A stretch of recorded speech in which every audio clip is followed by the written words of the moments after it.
یہ لکھا ہوا ہے روی ان عمر رضی اللہ تعالی عنہ بالغہ ان بعض المنافقین یؤم قومہ فکان لا یقرأ بہم الا بسورۃ عبسہ. آپ کو حضرت عمر رضی اللہ تعالیٰ عنہ کو پتا چلا کہ ایک شخص اپنی قوم کا امام ہے اور انہیں وہ امامت کرواتا ہے اور عبسہ وتولی سورت یہ کثرت سے پڑھتا ہے نماز کے اندر. فارسلہ حضرت عمر رضی اللہ تعالی عنہ نے بلا لیا. فضرب عنقہ اس کی گردن اڑا دی. اب یہاں پر بتایا جائے کہ لفظ کون سے تھے, سری یا غیر سری, کہ جن کے لحاظ سے لفظوں کی بات کی جائے. یہاں تو ہے ہی تلاوت قرآن. توہین کے لفظ صراحتن کنایاتن اشاراتن وہ تو دور کا معاملہ ہے. یہ تو شخص تلاوت قرآن کرتا ہے, اللہ کا کلام پڑھتا ہے. لیکن حضرت عمر رضی اللہ تعالی عنہ نے بلاتے اتنا پتا چلا کہ یہ عبسہ وتولی پڑھتا ہے, اپنی قوم کو جماعت کراتا ہے. اور یعنی اس نے چونکہ اس میں بظاہر سمجھا جاتا ہے کچھ لوگ کی جھڑکی ہے, تو یہ اسی صورت کو پڑھتا ہے. یہاں پر انہوں نے لکھا فارسلہ فضرب عنقہ, آپ نے اس کو بلایا اور اس کی گردن اڑا دی. اور اس کو بطور استدلال پیش کیا جاتا ہے. حضرت شیخ ابو طالب مکی نے بھی پیش کیا دلیل کے طور پر کہ دل میں صرف بغض ہو, اگرچہ زبان پہ نہ بھی لائے, اسے بھی گستاخ سمجھتا ہے. کہاں جو تعریف تم نے سنی کہ جس نے کہا صرف ایک صورت ہے توہین کی, کہ لفظ بھی ظاہر ہو توہین پر اور دل میں بھی ارادہ ہے توہین ہو, اور ساری پابندیاں لگا کے پھر جا کے ایک صورت بنے گی توہین کی.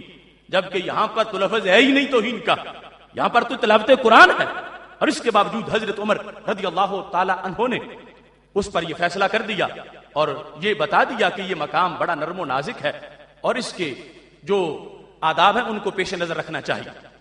اس سلسلہ میں میرے پاس دلائل کے انبار ہیں. میں وہ جو 13 گھنٹے کی تقریر ہے اس کا 50 گھنٹے میں بھی جواب دے سکتا, لیکن میں تو صرف اختصار سے کہ چونکہ اس میں چیزیں ایسی ہیں کہ چند اصول بیان کر دیں گے تو ہر چیز کا جواب آ جائے گا, کیونکہ بحث سے متعلق تو بہت تھوڑی بات اور نہ ہونے کے برابر بات کی گئی. یہ اگر وہ شخص اپنی کتاب جو اس نے پہلے لکھی تھی پڑھ لے تو ہر بات کا جواب اس میں موجود ہے. تحفظ ناموس رسالت یہ ڈاکٹر طاہر القادری کی چھپی کتاب ہے. اور میں یہ بھی وضاحت کرنا چاہتا ہوں کہ انہوں نے تقریر میں کہا کہ لوگ میری کتابیں پڑھ کے یہ تقریریں کرتے پھر رہے ہیں, تو میں تمہارے سامنے حلفیہ کہہ رہا ہوں کہ میں نے جب اس تقریر جو یہ 13 گھنٹے کی آئی اس کا جواب دینا چاہا تو پھر میں نے اس کتاب کو پڑھا. اللہ کے فضل سے اس موضوع پر میری کتابیں رسائل یہ شان رسالت سمجھنے کا ایمانی طریق یہ پہلے موجود ہے.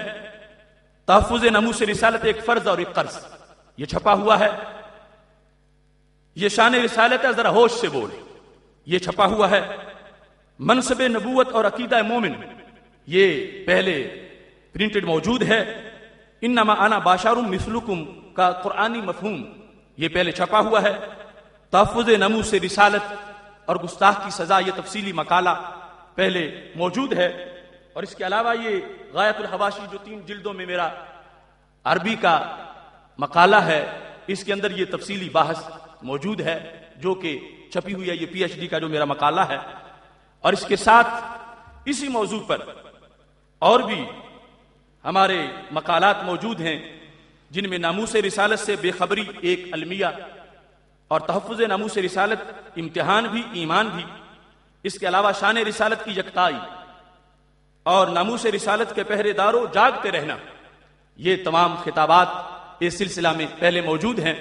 تو میں یہ وضاحت کرنا چاہتا تھا کہ کسی کو بھول نہ رہے. اللہ کے فضل سے جو ہم نے دلائل دیے ہیں وہ بالکل مختلف ہیں اور میں یہ پیش کروں گا کہ وہ شخص یہ ڈراوا دے کر کے وسائل ہونے چاہیے لائبریری ہونی چاہیے تو وہ مطمئن کرتا ہے کہ چونکہ ان لوگوں کے پاس وسائل نہیں ہیں لائبریری چھوٹی چھوٹی ہیں لہذا ان کا فتویٰ بھی صحیح نہیں فتویٰ میرا صحیح ہے. تو میں اللہ کے فضل پر تحدیث نعمت کے طور پر کہہ رہا ہوں کہ ناموس رسالت پر جو مواد 295 کے دفاع میں پیش کر رہا ہوں اللہ کے فضل سے اس کا ایک حوالہ بھی اس شخص کی کتابوں میں نہیں ملتا.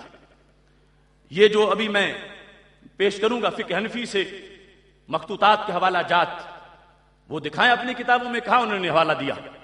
اس سے پتا چلا کہ ایک مستقل مسلسل تحقیق اس موضوع پر جاری ہے، اور اس کی مختلف جو مراحل ہیں ان کو ہم سامنے لا رہے ہیں، اور نتیجہ اس کا سامنے موجود ہے. تو میں یہ جو حضرت عمر رضی اللہ تعالی عنہ کا عمل تھا، اس کے مطابق بارے میں ڈاکٹر طاہر القادری کی اپنی رائے کیا ہے؟ کیا دین اب بدل گیا؟ 85 میں دین اور تھا اور اب دین اور آ گیا. اس وقت کی کیا صورتحال تھی؟ یہ صفحہ نمبر 267 پر یہ لکھا ہے اس آیت کے تحت، اور حضرت عمر رضی اللہ تعالیٰ عنہ کا کردار ذکر کر کے، گویا جو حضور نبی کریم صلی اللہ علیہ وسلم کے فیصلے کو آخری قطعی حتمی نہیں سمجھتا، اسے بدل و جان تسلیم نہیں کرتا، وہ سرے سے ایماندار ہی نہیں ہے، اور اسے آپ صلی اللہ علیہ وسلم کی بے ادبی و گستاخی، توہین و تنقیص اور حکم نہ ماننے کی صورت میں قتل کرنا ایک مومن کو قتل کرنا نہیں بلکہ ایک گستاخ رسول اور مرتد کو قتل کرنا ہے. یہی وجہ ہے کہ جب بشیر منافق کے قرابت دار اور وہ رسا بارگاہ نبوت صلی اللہ علیہ وسلم میں حاضر ہوئے، خون بہا کا مطالبہ کرتے ہوئے حلفاً کہنے لگے، تو حضرت عمر رضی اللہ تعالیٰ عنہ کے پاس بھلائی اور احسان کے ارادے سے گئے تھے. یعنی یہ اپنی دوسری نیت ظاہر کرنے لگے کہ عمر نے بلا وجہ کر دی، ہم تو بھلائی کے لیے گئے تھے کہ وہ دونوں کے مابین صلح کرا دیں، جبکہ شان رسالت میں آپ صلی اللہ علیہ وسلم میں گستاخی بئی صورت کہ آپ کے فیصلے سے انحراف، تمرد اور عدم تسلیم اور انکار کا تو سرے سے ہمارا ارادہ اور نیت ہی نہیں تھی، سو ہمیں ہمارے مقتول کا خون بہا دیا جائے. تو رب ذوالجلال نے آیت کریمہ کو نازل فرما دیا اور یہ واضح کیا کہ یہ حضرت عمر رضی اللہ تعالیٰ عنہ نے مومن کو قتل نہیں کیا بلکہ گستاخ کو قتل کیا. اس سلسلہ میں تفصیل کے ساتھ صفحہ نمبر 259 پہ بلکہ 269 پہ انہوں نے لکھا ابن تیمیہ کے حوالے سے کہ حضرت عمر رضی اللہ تعالیٰ عنہ نے اس شخص کو توبہ کا موقع دیے اور نیت پوچھے بغیر، یہ قابل توجہ بات، اب وہ توبہ کا ڈنڈورا پیٹتا ہے اور کہتا ہے نیت پوچھنی چاہیے، اور کہتا ہے یہ ملا نیت پوچھنے ہی نہیں دیتے اور انہوں نے بس فسوے کھڑے ہوئے ہیں.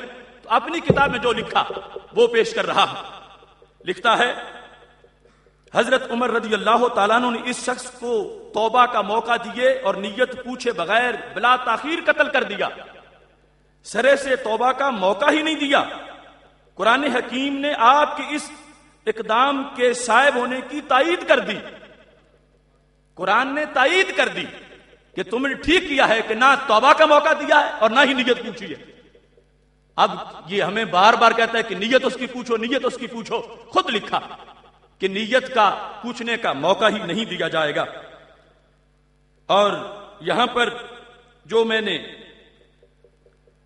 آباسا وتولا والی پڑھی اس کا بھی اس میں ذکر موجود ہے، اور اس سے پہلے الصارم المسلول کے حوالہ سے انہوں نے لکھا اسی بحث میں، یہ عمل اہانت و گستاخی رسول صلی اللہ علیہ وسلم کی ادنا و کم ترین انواع و اقسام میں سے ہے، بس اعلیٰ درجے کی گستاخی و اہانت پر کیسی سزا نافذ ہوگی جب ادنا پر سر اتر گیا ہے.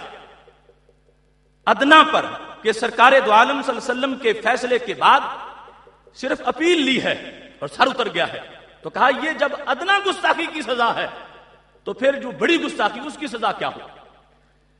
ایسے ہی آباسا وتولا کے لحاظ سے اپنی کتاب کے اندر یہاں انہوں نے تفصیل کے ساتھ لکھا، یہ 264 پہ بات موجود ہے، 264 صفحے پہ یہ ان کی کتاب، اور ہر لفظ پوری دیانت اور امانت سے پیش کر رہا ہوں. یہاں پر کیا لکھا ہے؟ لکھا ہے کہ چونکہ وہ قاری سے جو جس قاری کو قتل کیا حضرت عمر رضی اللہ تعالیٰ عنہ نے، اس نے زبان سے کوئی گالی تو دی نہیں تھی، دل کا بغض تھا. اس پر یہ لکھا کہ یہ بات لائق توجہ ہے کہ اس شخص نے زبان سے قولن یا فعلن اشاراتن یا کنایاتن کسی بھی صورت میں شان رسالت صلی اللہ علیہ وسلم میں تنقیص و تحقیر پر مشتمل کوئی کلمہ زبان سے آپ کے سامنے نہیں کہا. پھر سن لو، وہ قاری جس کو حضرت عمر رضی اللہ تعالیٰ نے قتل کیا، یہ بات لائق توجہ ہے کہ اس شخص نے زبان سے قولن یا فعلن، اشاراتن یا کنایاتن کسی بھی صورت میں شان رسالت صلی اللہ علیہ وسلم میں تنقیص و تحقیر پر مشتمل کوئی کلمہ زبان سے آپ کے سامنے نہیں کہا، بلکہ محض اس کے عمل اور مستقل معمول سے امر واقعہ آپ پر متحقق ہوا کہ اس کے دل میں گستاخی رسول پنہا ہے. یہ توجہ کر لیں، اشاراتن، کنایاتن، صریحن، غیر صریح، کسی لحاظ سے بھی